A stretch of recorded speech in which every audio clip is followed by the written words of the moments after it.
सकता है। तो राजाओं ने खूब सारे ऐसे मीणा नेता थे जिनको जमीनें वापस दे दी आंदोलन को दबाने के लिए।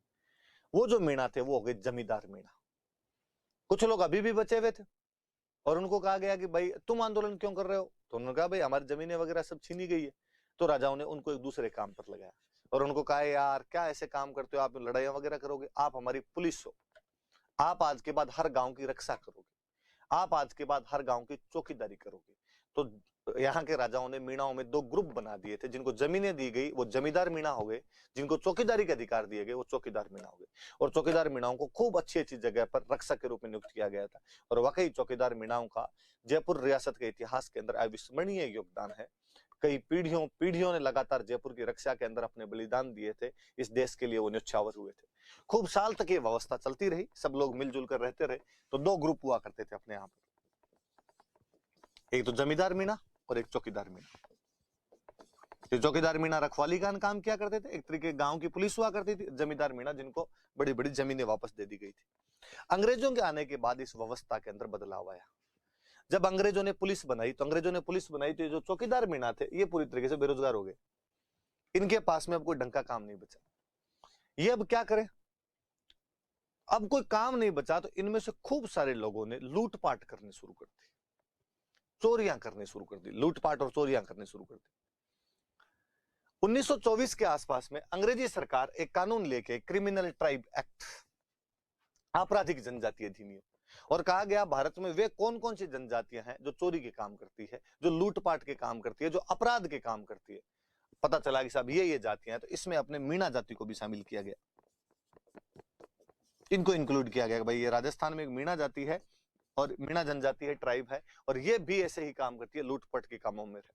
और बड़े फेमस हुए। अपने तो इधर नीम का थाना के आसपास में नया बास एंड सिक्कर के आसपास कई गांव पड़ते हैं जिनके तो बड़े शानदार से डाकू हुए, और यूं दूर दूर तक आज भी उनकी तो कहानियां सुनाई जाती है कि किस प्रकार के वो लुटेरे थे या डाकू थे, किस प्रकार से डाके मारा करते थे। तो कहा गया कि भाई एक जाति है, इनको कम से कम किया जाना चाहिए। जयपुर रियासत ने 1930 में एक नया कानून और पारित किया, जरायम प्रोफेशन एक्ट। जरायम का मतलब ही लूटपाट होता है।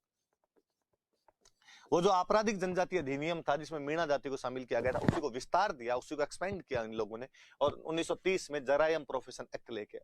और इस जरायम प्रोफेशन एक्ट के तहत कहा गया कि प्रत्येक मीणा महिला पुरुष को दिल्ली थाने में हाजिरी लगानी जरूरी है, थाने में हाजिरी लगानी पड़ेगी, ताकि पता रहे कि गांव में कौन है और गांव में कौन नहीं है। कि जो गांव से बाहर जाएगा इसका मतलब वो कहीं ना कहीं बाहर कोई लूटपाट के काम में बिजी है। तो प्रत्येक मीणा महिला पुरुष को थाने में हाजिरी लगाना अनिवार्य कर दिया गया।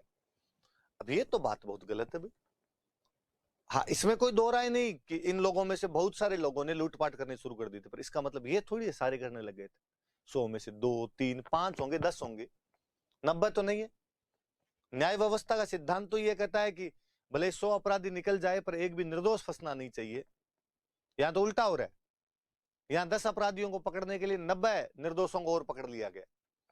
तो लोगों ने इसका विरोध करना शुरू किया। फिर वो गांव में जो चौकीदार मीणा हुआ करते थे, उन चौकीदार मीणाओं को कहा गया कि तुम्हारी ड्यूटी है, गांव के अंदर यदि कहीं पे चोरी हो गई, हमें नहीं पता वो चोर पकड़ा जाएगा कि नहीं पकड़ा, पहले तो पकड़ना तुम्हारा काम है, यदि नहीं पकड़ पाए तो तुम भरोगे वो जितने जितने चोरी हुए। उन चौकीदार मीणाओं को लगा ये फ्री पॉकेट में ठीक है, पुलिस का काम हम करते तो काम तो हमसे वैसे ही ले लिया गया, हम तो हमारी जमीन पे वैसे ही काम करते हैं, बस ये पद टाइटल बचा हुआ है कि हम चौकीदार है इस गांव के, और इसके बदले में हमसे ये संपत्तियां और भरवाई जाएगी। ये तो भाई साहब आज किया जाए कल किया जाए। तो दोनों चीज, ये तो चौकीदार मीणाओं पर लगा दिया गया कि गांव में चोरी हुई तो तुम्हें भरना पड़ेगा, और प्रत्येक मीणा महिला पुरुष को कहा गया कि थाने में आगे हाजिरी लगाओ। थाने में आगे गिने कि इस गांव में 100 आदमी है, आज कितने 98, दो कौन कौन नहीं, ये नहीं। अब आसपास में कोई चोरी होती तो इन दो को पकड़ के। इन गलत चीजों के खिलाफ लोगों ने आवाज उठाई और मीणा क्षत्रिय महासभा बनी। मैं कहूंगा कि आप फिर याद रखें कि मैंने पिछले एक वीडियो में भी बताया था कि एक किसी एग्जाम में क्वेश्चन था कि जाट क्षेत्रीय महासभा कब बनी थी, क्वेश्चन पूछा था 1931। ये भी याद रखें, ये भी पूछा जा सकता है। ये 1933 के अंदर बनी है मीणा क्षेत्रीय महासभा, और इसने सुधार करने के प्रयास किए, इसने विरोध करना शुरू किया, जराइम पेशा कानून का विरोध करना शुरू किया।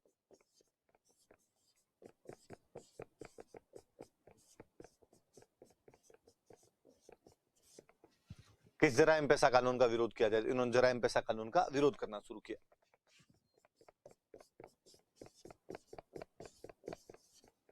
इसका विरोध किया।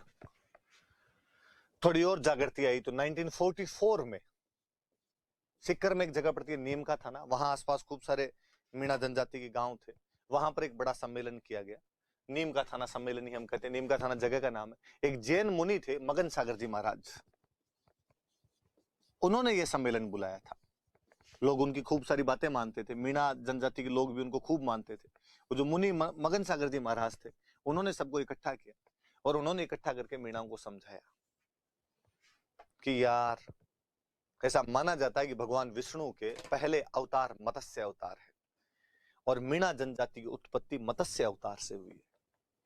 तो कहां तो एक तुम वो जिनकी उत्पत्ति स्वयं भगवान से मानी जाती है, उस भगवान के भी प्रथम अवतार मत्स्य से मानी जाती है कि मत्स्य से मीन और मीन से मीणा शब्द बना हुआ है। फिर कहां तुम्हारे पूर्वज जो कभी इस जयपुर की धरती पर राज किया करते थे, फिर कहां वो तुम्हारे चौकीदार मीणा, तुम्हारे पूर्वज जिन्होंने इस जयपुर के लिए अपने तन मन धन से सेवा की थी और उस खजाने की रक्षाओं के लिए, गांव की रक्षा के लिए अपने सर तक कटा लिए थे, वो बहादुर लोग, वो उन पूर्वजों की संतान, तुम यार ऐसे काम कैसे कर सकते हो? सरकारें कानून बनाए नहीं बनाए, ये काम तुम्हें खुद भी छोड़ने चाहिए। और मीणा जनजाति को उनका जो ग्लोरियस हिस्ट्री थी, उनका जो गौरवशाली इतिहास था, उससे अवगत करवाने वाले कोई व्यक्ति थे, मुनि मगन सागर जी महाराज थे। ये सम्मेलन उन्होंने कहां बुलाया? नीम का थाना के अंदर ये सम्मेलन बुलाया। और इन्होंने एक बुक लिखी थी जिस बुक का नाम था मीन पुराण। मीन पुराण नाम की बुक लिखी। तो सम्मेलन में फिर लोगों में जोश आ गया, हाँ हाँ यार, महाराज से ही बात कर रहे हैं, महाराज से ही बात कर रहे हैं। और हाथों हाथ एक मीणा सुधार समिति बनाएगी, मीणा रिफॉर्म कमेटी बनाएगी 1944 में, उस सम्मेलन के अंदर ही बनाएगी। इसके अध्यक्ष थे बंशीधर शर्मा और इसके एक मंत्री थे राजेंद्र कुमार अजय। इन लोगों ने विरोध करना शुरू किया कि नहीं साहब, ये गलत है, ये किया जाना चाहिए, मीणाओं में और जागृति है। फाइनली 28 अक्टूबर 1946 को जयपुर के अंदर एक गांव पड़ता है बागावास, यहां पे मीणा जनजाति का एक बहुत बड़ा सम्मेलन हुआ। लगभग 26,000 मीणा इकट्ठे हुए थे, चौकीदार मीणा इकट्ठे हुए और इन्होंने इसके अंदर घोषणा की कि हम सब अपने पदों से इस्तीफे देते हैं। आज से चौकीदार मीणा नाम की कोई पोस्ट है ही नहीं। तुम इसलिए तो हमें पकड़ते हो कि ये पोस्ट है, तुम कहते हो कि भाई गांव में कोई चोरी होगी तो हमको पकड़ के ले जाओगे, ये लो तुम्हारी पोस्टें रखो।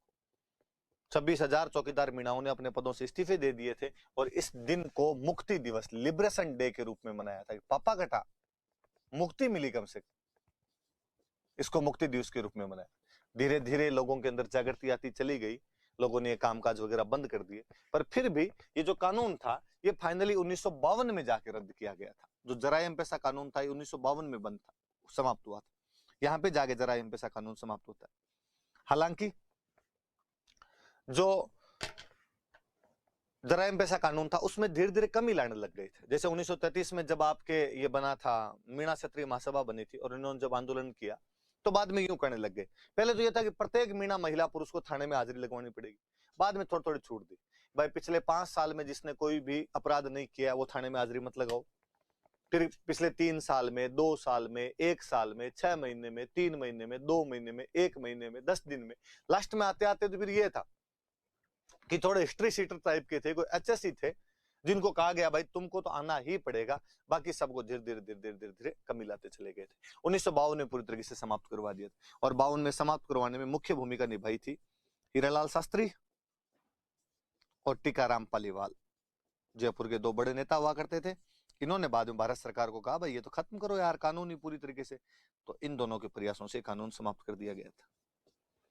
कुछ नेता और भी थे, लोकल जो नेता थे वो थे कौन, तो छोटूराम जी जरवाल थे, छोटूलाल जी जरवाल थे, महादेवराम पबड़ी थे और जवाहरलाल जी थे। इन्होंने एक संगठन बनाया था, मीणा जाति सुधार समिति नाम करके एक संगठन बनाया था, मीणा जाति सुधार। वो तो एक मीणा सुधार समिति तो एक बनी है, इन्होंने उससे भी पहले ये बना ली थी मीणा जाति सुधार समिति। शुरुआत में इन लोगों ने भी प्रयास किए थे, तो इनके नाम भी याद रखना। एक और बड़े व्यक्ति ने इनके लिए प्रयास किए थे, ठक्कर बापा। आदिवासियों के बहुत बड़े नेता हुए ठक्कर बापा। मैं चाहूंगा कि आप इंटरनेट पे सर्च करें ठक्कर बापा के बारे में और इनके बारे में भी जानें। ठक्कर बापा ने जयपुर के प्रधानमंत्री को लेटर लिखा था और जयपुर के जो प्रधानमंत्री हुआ करते थे उनका नाम था मिर्जा इस्माइल। मिर्जा इस्माइल नाम के जयपुर के पीएम थे।